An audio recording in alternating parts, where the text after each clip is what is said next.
Ain't nothing free in this bitch. Like, why do they charge students for parking? Like, that shit's stupid. Isn't that like God-given right?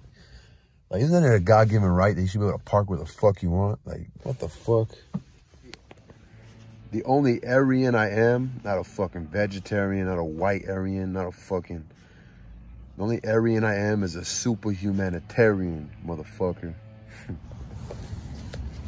Hey, so being a mind opposed to being a body also pertains to, obviously, materialistic shit, like what other people have versus what you don't have. That's just not even important. Like that's little kid shit. You know what I mean? Like, I mean, it's cool to have nice things, you know, if you got the money for it, but what's the sense in giving a fuck what other people got? You know what I mean? So, again, it's far more important shit.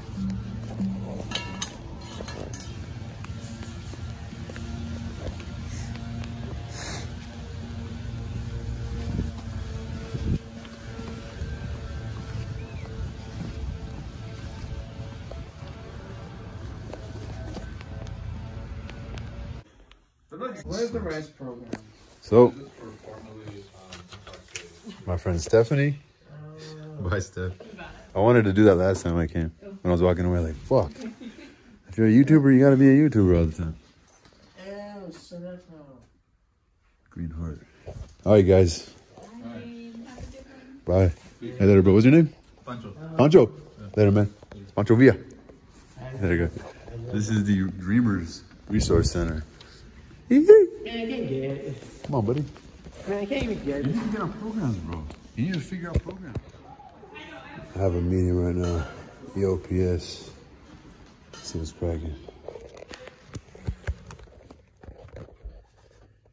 I don't know, you know. I don't know. I feel like putting my glasses on because I parked a little closer now at my school. Earlier I was reading. I was way over there by the trees. I just had a meeting right now with the EOPS. It's a really good program. They gave me a backpack. They gave me some pencils. They gave me a portable charger. People are getting out of school right now. You can tell because they're walking to their cars. And so the meeting was pretty cool. They actually gave me food vouchers. They gave me $20 each. They gave me like $100 worth of food. But the thing is, like, if it's worth 20 and you use it, you got to get $20 worth of food. So anyway, I was able to get a $10 food voucher from the RISE scholarship program that I'm in. And the RISE scholarship program has to do with people who've been incarcerated before. And they don't even really look at your background. You can kind of lie. And, I mean, I haven't been incarcerated till 2015. That's so long ago, actually. It's like almost 10 years ago now. And, so anyway, I am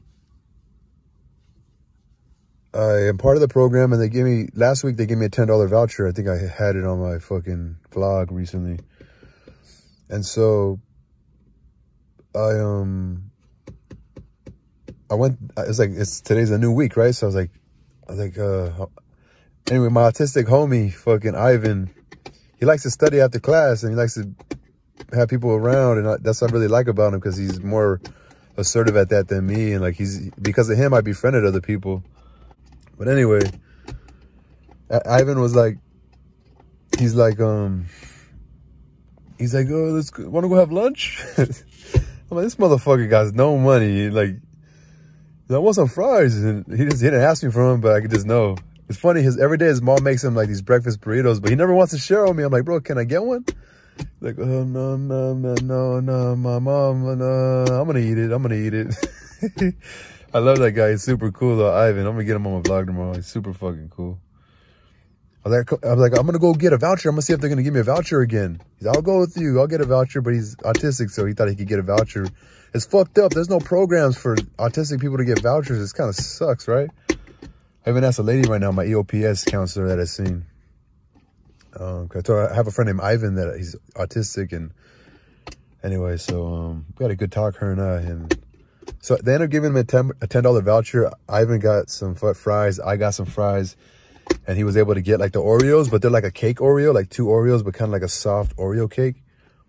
I see like this chubby dude talking to this beautiful girl and they're having a really good conversation. You could tell they probably want Probably want, I think he's getting her number. She pulled her phone number now. He's like a big, ugly motherfucker, but he got confidence. And, yeah, dude, you're probably gonna lay that shit down, dude. She looks like a beautiful young lady, low-key. So anyway, let's see how I wanna look. I wanna be nosy right here. How the interaction ends. Like, he's scratching he wants to keep talking. She's opening her car door. He got confidence, that motherfucker. He's a big dude. Probably got a fucking thick-ass fucking schlong, dude. Lay that pipe down, low-key. So he's chopping. He's like he had a nice smile. He said bye. He's keeping it friendly with her. That's right. They're all saying bye to each other. It's like they're taking some sort of program, like maybe like I noticed, oh, you don't even have a car. He's walking back. Maybe he does, but he's walking. He's a big dude. Like, he's a youngster. Got a little comb over. He walked her to her car. Probably thinking like, hell yeah. Looking at his phone. That's dope. He walked her to her car. Hell yeah, that's cool. But he's probably like, fuck, I should have maybe give her a hug. Maybe she was like, oh, he's nice. How do I tell him, not to, like, how do I kind of tell him, you don't have to walk me to my car. Like, how do I do that? You know what I mean? But they seem really, like, at this school, they have like this, really prestige nursing program. And they all seem like really fucking nice to each other right now. They were saying bye to cars driving by and shit. When I took a math class in this building right here, that's not too far,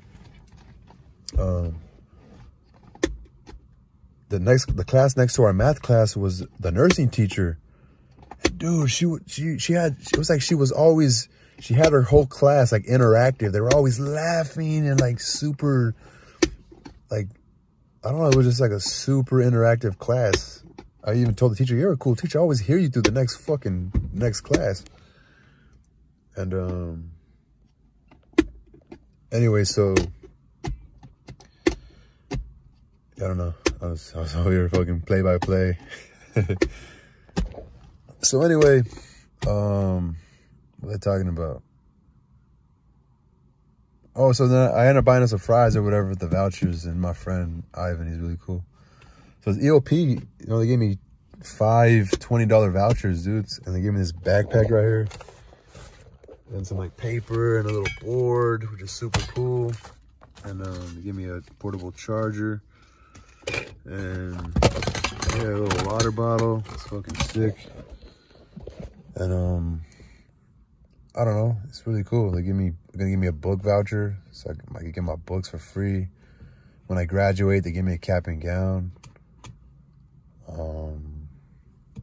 I want to say this, like, I know I'm privileged, you know, like, I'm pretty sure my baby mama, like, this motherfucker's going to school. He don't even, like, you know, like, what does he do?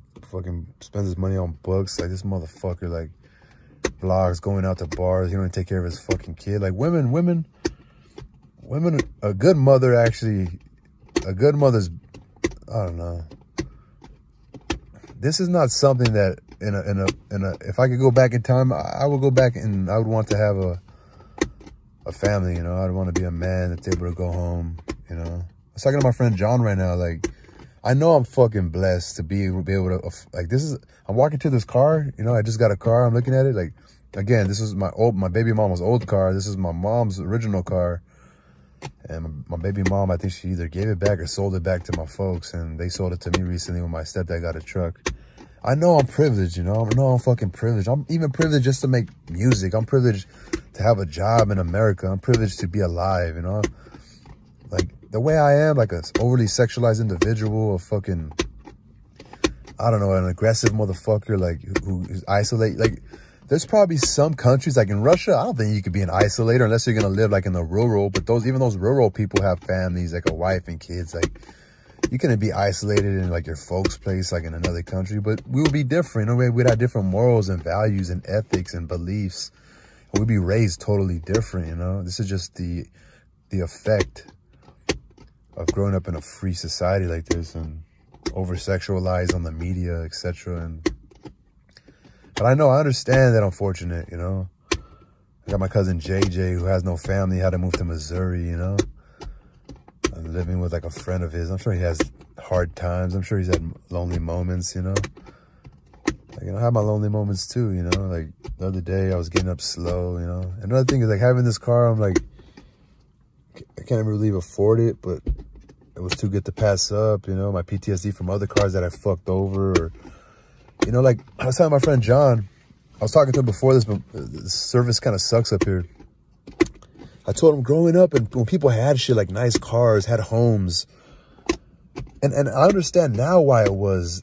I always looked at them like it was like they were like creating a miracle, like it was magic, like for them to be able to obtain something, for them to be able to like afford a house. Like, how do they afford nice things? How do they afford a house? Like, how the fuck can people do this? And what it was is, I've always been so unstable, I would say.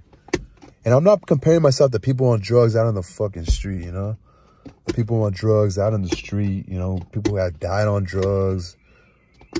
And, because those people are obviously either dealing with shame, dealing with guilt, dealing with PTSD, dealing with things that happen to them. So when they realize the person they are when they're sober, extremely angry from a fucked up upbringing, or overly sexualized because they were raped or sexualized as young children. So they have these fucked up, perverted thoughts in their brain. So they feel ashamed, you know, they feel like an outcast of society. So they're just like, fuck it, I'm gonna live over here with these freaks in Skid Row, etc. You know, in Pennsylvania, all this Kensington and New York or Frisco, you know. And that's what it is, plain and fucking simple. And the reason why I know this shit is because I have experiences with being an imperfect person, to being a perfect, that made mistakes, fucked up shit happened to me, etc., you know. So, I don't know. I just know I'm unfortunate, you know. I'm blessed, you know. Things could have gone different for me, you know. And if I ever talk shit, I'm not talking shit to you unfortunate fucks, you know. I'm talking shit to this fucking, I don't want to say, but my definition for faggots are not gay people. My definition for faggots are the people who, like, get in groups and judge other people for being different or being who they are. And granted, I disagree. If you want to be transgender, do what the fuck you want. But you're not going to lie to my family. You're not going to lie to my kid. And I don't want my kid thinking shit. If my kid wants to dress as a boy, I'm not going to let her be fooled and be like, no, you were born a woman. You want to turn into a boy, that's your choice. You know, you weren't born this way. You were born a woman, etc. These are life circumstances. These are, you know, lack of a strong father figure in the home. This is just an example. I'm saying I have my beliefs and my truths and my logics that I feel have reason to them. But you can do whatever the fuck you want.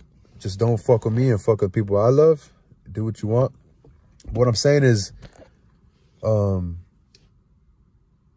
know I'm fortunate. I know I'm blessed, you know. So if I talk shit to people, so it's the fucking, like I said, the fags who get in groups and make fun of gay people, but inside they have their own, like, they're like, when they're alone, they're like, oh, you know, they're kind of soft themselves, but they're trying to hide their gay tendencies. Or just like the John Gacy motherfuckers. Like John Gacy was like, like being fake people. Like fake people are faggots to me. Like people who get in groups and talk shit about people, or talk shit about people for chasing their dream or putting people's dreams down or knocking their dreams. To me, those people, it kind of sucks to be those people. And I would tell you not to be those type of people, you know?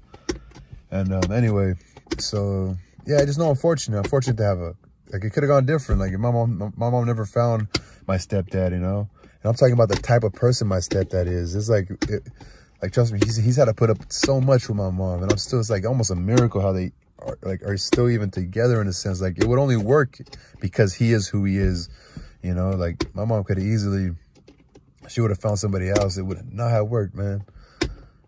Somebody with less patience, you know, would have been sick domestic violence, you know? And my mom will push you to a point that you feel like, how the fuck does he not, like, hit her or anything like that? It's almost insane. It's like he understands that my mom is sick in a sense. Like, I'm not bashing my mom, that my mom is, like, different. She's just different, you know? And so I know I'm fortunate, you know, to have had a working man and you know, and I still fucking live off of his hard work, you know? And so I know I'm fortunate, but I also have an understanding that, you know, things are kind of determined, you know, determined by your upbringing, you know, things that happen to you, you know, like, I don't know. That's why I asked my counselor today, you know, I asked her if she had any experience with drugs or any family members. And she mentioned one of her cousins that's on drugs right now in the city that I live in. She tried to help her, but, you know, she can't help her forever. She wants to be where she wants to be. She's talking about her cousin.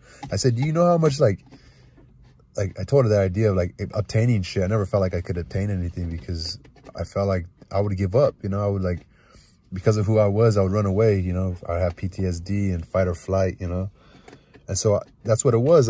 Looking at people, how could they obtain something? Because I never had a mind. I would always see it from a different angle.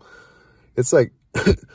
it's like instead of doing something naturally, I'd always just overthink. So it would ruin like the naturalness. I think this could be abstract, but there's a naturalness to things that you can't even think, you know.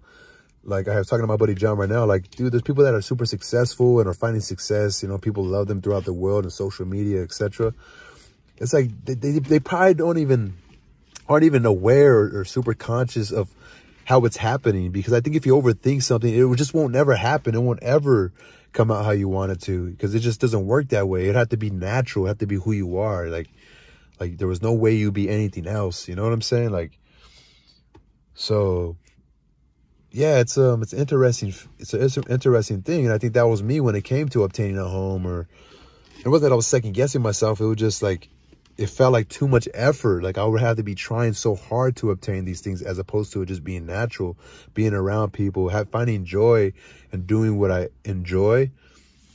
But I think I just maybe found out a little too late. It's not too late for me. I just think maybe I have to adjust some of my goals, where it'd be like, oh, I want to be the face of, you know, I want the world to love me for my music. But music, they like, rap music for sure, they like a young, precocious mind, you know, that makes people in awe of them. But then I see these other people doing it, you know, on a smaller scale, and they do it enough to be able to afford maybe a not so expensive mortgage, or even an apartment, but living off their art, you know. But even then, sometimes that feels kind of far-fetched for me too, you know. And I think that's where lack of belief comes into play. But anyway, I don't know, just really, I was talking to the lady again. She's like, well, yeah, you know, I deal with 17, 18 years. I'm like, yeah, they don't know what the fuck. She's like, yeah, they're like, they think that they like money, but I think that's just an excuse. They lack confidence. I think they really need to start understanding themselves to the best of their ability. And when I say that, there's only a few things, right? You even see it. There's you want to be a tough guy, you know, you get in trouble violently, or you understand that you're a person that doesn't really want that. You know, you understand, like, but then you go from there. You say, okay, I don't want to really get in trouble and be, like, I'm more of like a guy or a girl or woman that's kind of wants to live a more slower life. You know, like, oh, I like reading books. I like knowledge.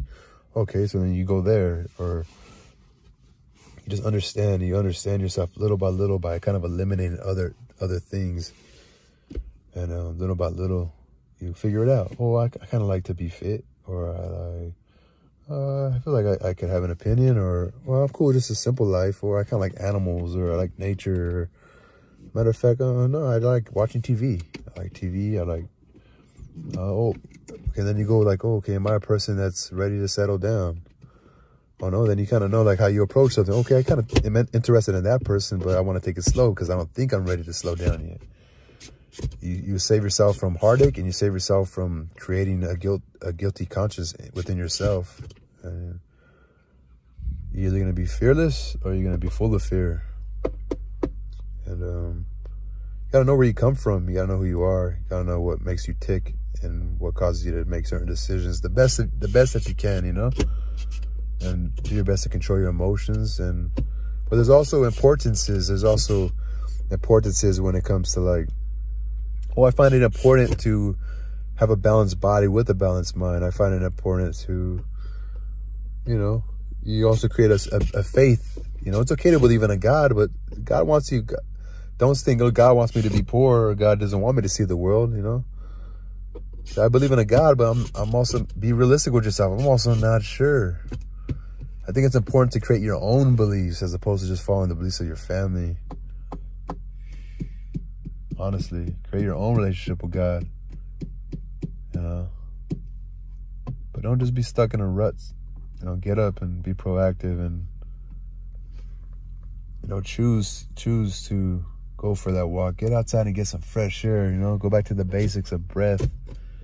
the natural stimulation of having a conversation with other people, where you start working your senses. You know, when you're around a group or you're around one person, you realize, like, I didn't need this cup of coffee. I'm alive now just having this conversation, human interaction that's made you happy, you know, because you got through it and all that self-doubt. My voice sounds stupid, or I distrust people that are going to hurt me, but you realize, like, I'm still alive. No one's hurt me yet.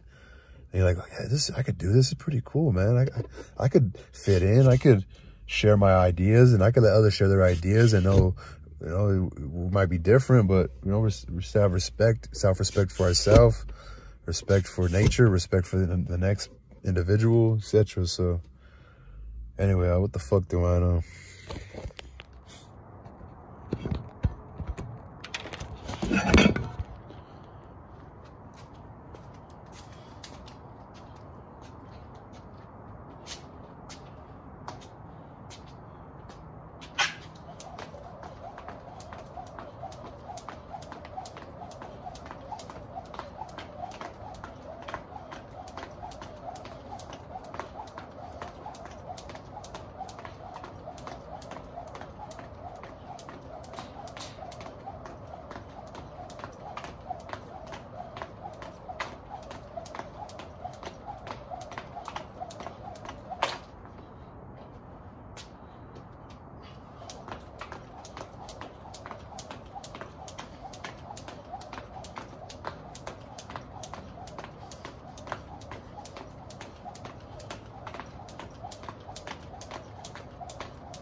Well, since I bought this fucking car, I'm balling on a budget right now, so sandwiches for dinner.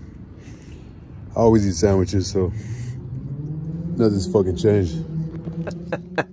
See, that's what I'm talking. Virginer. Give me some of that Virginer.